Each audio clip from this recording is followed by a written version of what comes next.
ఇప్పుడు ఏదో నాస్తికులు నమ్మలేదు, వీళ్ళు నమ్మలేదని చెప్పేసి ఇంకా ఏం చేద్దాంలే, ఎవరు నమ్మట్లేదుగా, ఫోన్లే మానుకుందాం అని ఉంటాడా ఆయన? దేవుడు సెలవిచ్చిన ఏ మాట అయినా నిరర్ధకం కానేరదు.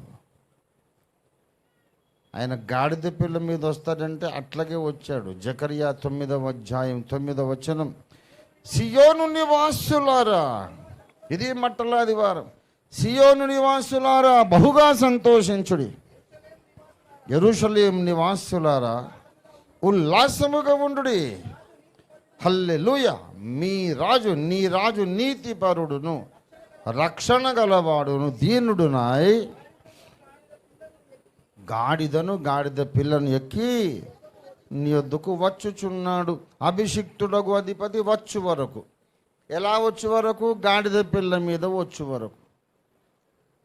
గాడిద పిల్ల మీద వస్తాడనేది నెరవేరిందా లేదా? మరి ఇదిగో ఆయన మేఘారూఢుడై వచ్చుచున్నాడనేది ఎందుకు నెరవేరదు?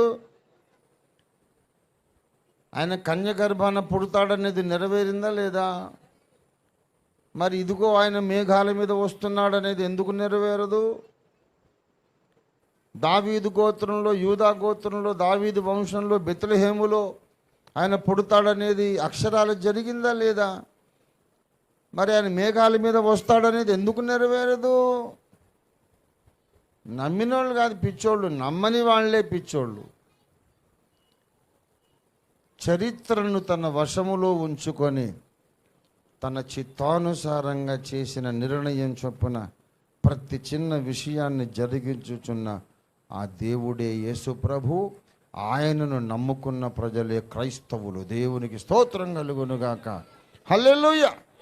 మొదటి రాకడ విషయం ఎలాగ ఖచ్చితమైన టైం టేబుల్ ప్రకారం జరిగిందో, యేసయ్య రెండవ రాకడ కూడా అలాగే ఖచ్చితమైన టైం టేబుల్ ప్రకారం జరగడం ఖాయం.